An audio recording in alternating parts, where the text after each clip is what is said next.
som, dando continuidade à disciplina de ergonomia, aula 3. Vamos falar agora sobre músicas e cores no ambiente de trabalho. Toda vez que você se identifica com relação a uma parede, a cor que você coloca no seu quarto, ou seja, essas cores que você sente favorável a você comprar um caderno, a cor da tela do seu celular, do seu computador, paisagem em si, a utilização do verde. O verde é muito importante com relação à simbologia do ambiente ergonômico. Trazer paisagem, onde você vai se sentir bem à vontade. A música a gente tem trazido ela bastante em questões de consultórios médicos, seja ele um dentista, odontológico, seja ele em questões de fisioterapia. Ou seja, a música ela traz diversos tipos de melhorias para o ambiente de trabalho, dependendo da sua altura e do estilo de música que você vai utilizar.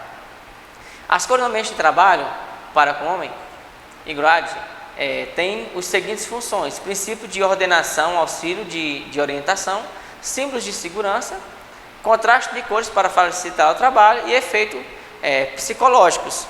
A gente tem cores fortes e refletivas para sinalizar áreas de emergência. Temos fita zebrada para poder sinalizar a emergência. Temos sinalizações de emergência com cores vermelhas refletivas. A música no ambiente de trabalho recomenda que o uso de música no espaços ocupacionais seja constante, mais discreto, pouco perceptível. Música de fundo ou ambiente, tentando criar um tipo de cortina musical que produza um agradável clima acústico. A música é menos recomendável em grande ou ruidosos ambientais de trabalho e pode ser retirada quando o trabalho apresenta grande exigência de concentração, ou seja, não é obrigado você estar utilizando toda hora. Uma hora que você está mais concentrado, uma hora que você está precisando ter uma comunicação entre você e outra pessoa, fazer a redução desse volume, ou então tirar o mesmo. A questão do layout, questão de projeção, materiais, quantidade, variedade de matéria-primas ou insumos, máquinas, instrumentos, ferramentas e utensílios, deixar tudo próximo. A ergonomia em si, ela está tão ativa no seu dia a dia, que todo o seu planejamento de deixar a matéria-prima próxima, a ferramenta afiada, a bancada toda preparada, a limpeza da bancada, a altura dela, de acordo com o que você trabalha da forma mais confortável possível, você está trabalhando a ergonomia no seu dia a dia. À disposição da pessoa nos postos de trabalho, em células ou linhas, movimentação, questão de transporte interno de materiais, entre o departamento, estocagem ou mesmo a própria linha de produção. Questão daquelas esteiras, que você reduz a quantidade de esforço físico e movimentações repetitivas. Organização do trabalho, que a gente tem o relacionamento entre a maneira do trabalho, a distribuição do tempo, a questão do intervalo, redução da carga horária no dia a dia. Trabalhar a hora extra, mas de formas coerentes, não extrapolar o que delimita o Ministério do Trabalho e Emprego. Ela define que faz o quê, quando o quê, aonde e a que condições físicas a mesma se adequa. A hierarquia das necessidades de Maslow é composta por 5 necessidades fundamentais, fisiológicas, questão da alimentação, do dormir, do beber, questão de segurança, ter um abrigo onde morar, conforto para você ter aquele descanso, segurança para poder fazer um ir e vir de trajeto, seja segurança de trânsito, segurança policial, integração no grupo, ser aceito por outras pessoas, questão de religiosidade, questão de futebol, gosto de musical, autoestima, reconhecimento do próprio valor, autorrealização, realização dos objetivos pessoais e profissionais e ser reconhecido no seu ambiente de trabalho. Para sons, alguns sinais são característicos de comprometimento tocantes do físico, do fisiológico, mental, psicológico, emocional dos trabalhadores que exercem suas atividades laborativas em turnos. Perturbação do apetite e do sono, excesso ou falta, problemas estomacais e intestinais levando a questões de lesões, aí onde está aquela questão da investigação dos restaurantes, ver qual tipo daquela alimentação está sendo fornecida e qual a qualidade da mesma, se está tendo algum alimento vencido, se a porcentagem dos nutrientes a ser seguidos está sendo ok,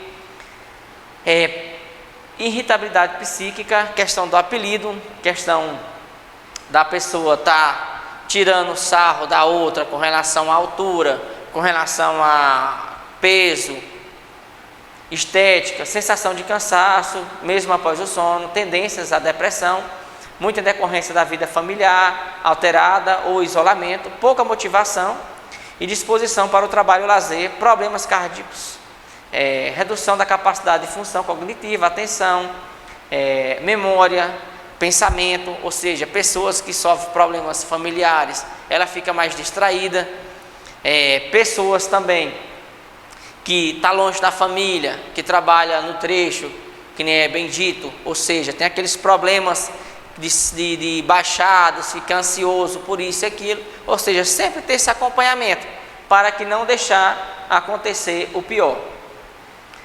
Portanto, algumas recomendações são estabelecidas, como estabelecer turno noturno, espaçosos do que contínuos, ou seja, principalmente o pessoal que trabalha com segurança, ou o pessoal que tem um trabalho mais noturno, trazer isso para o mesmo que tem aptidão, a duração e o intervalo entre um turno e outro, início do turno na madrugada, após as 5 horas, entre o fim um turno e outro, no máximo 12 horas livres, ter idade superior a 25 anos e inferior a 50, oferecer alimentação quente e balanceada, e não são indicadas pessoas com problemas de insônia, gastrointestinais, desequilíbrio emocional e distúrbios psicossomáticos, para fazer essas atividades. Na atuação da ergonomia aplica padrões, que são exclusivos, porque uma pessoa produz, nem sempre é possível que outra pessoa faça igual ou melhor, ou seja, a gente sempre tem aquele profissional que se destaca em seu meio termo, o melhor motorista, o motorista que consegue dirigir a mais que o outro, o motorista que tem mais atenção, que sofre menos acidentes, que tem menos multas. Biorritmo, que é uma estimativa de funcionamento e condições ideais, a questão da alimentação, sono, preparo físico, mental, psicológico, e o período de maior atenção, que é importantíssimo para posto de classificação de risco, onde a gente tem aquela questão de o final do dia, o próximo ao almoço, próxima sexta-feira, a segunda-feira, que são horários de risco e dias de risco dentro da segurança do trabalho. Trabalho em turno e noturno, onde a gente tem aquela que a gente fala, tem pessoas que têm o seu horário de sono bem definido, não importa a atividade que o mesmo está fazendo, chegou naquele horário ele quer dormir.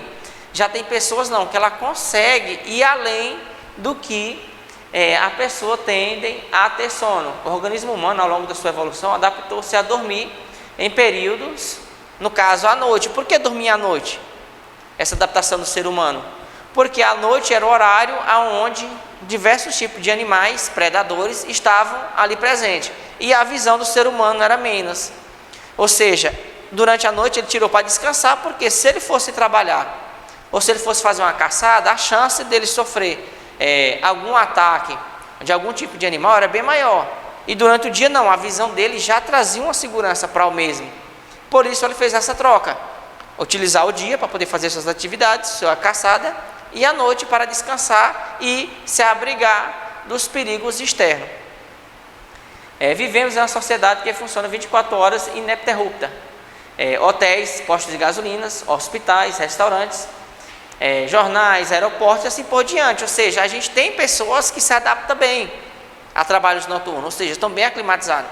Só que influencia diretamente na questão do envelhecimento, na questão na digestão, questões hormonais, gástricas, pessoas que trabalham à noite, tomam muito café e têm problemas gastrointestinais, neurológicos, tendem a ter depressão mais facilmente, pessoas que não dormem bem à noite. E a questão da antropometria, aí eu trouxe para vocês aqui uma curiosidade com relação de acordo com os ambientes que a gente tem, representando aqui dois tipos de gêneros e etnias, onde a gente tem a questão do número de amostra, a idade média, a estrutura média e o peso, aonde você tem grande diferença em questão de altura, entre que o americano, ele comparou o negro e o branco americano, onde você tem a diferença entre peso e altura. A questão aqui também do japonês e o brasileiro, onde você vai ter uma grande diferença para o americano e para o japonês também, onde o mesmo vai ser inferior à questão de peso e altura e também com relação à sua estrutura. Ou seja, uma máquina para um carro, para poder você fazer uma fabricação, você não pode colocar o mesmo banco, o mesmo espaçamento de banco que colocar para o brasileiro, colocar para o japonês ou colocar para o americano. Ou seja, por quê? Porque eles não vão se adaptar, o tamanho é diferente. Por isso o estudo ergonômico de diversos tipos de população e estudando o seu tamanho e as suas médias. Posto de trabalho também, né? A questão da folga, ajuste individual, questão de adaptação, suporte, comunicação, a questão das ferramentas, a pegada na ferramenta. Hoje em dia você pode ver que a maioria dos equipamentos hoje ele tem uma pegada melhor, ele tem uma fixação, ela tem uma siliconezinha que vai evitar um deslize, ela vai ter um pontozinho de apoio onde vai reduzir que você tenha dores no pulso, na mão. Aí a gente trabalha em que? A usabilidade, a ergonomia cognitiva, processos cognitivos de trabalho, sinalização, erro humano, diagnóstico de diálogos, né, de segurança, no caso DDS, ergonomia domésticas, causas, né, esforços repetitivos, lesões por esforço repetitivo e distúrbio ósseos musculares relacionados ao trabalho. Ou seja, tudo isso você tem na ergonomia o seu trabalho e os seus frutos e resultados. E nessa aula a gente fica por aqui. Obrigado, até a próxima.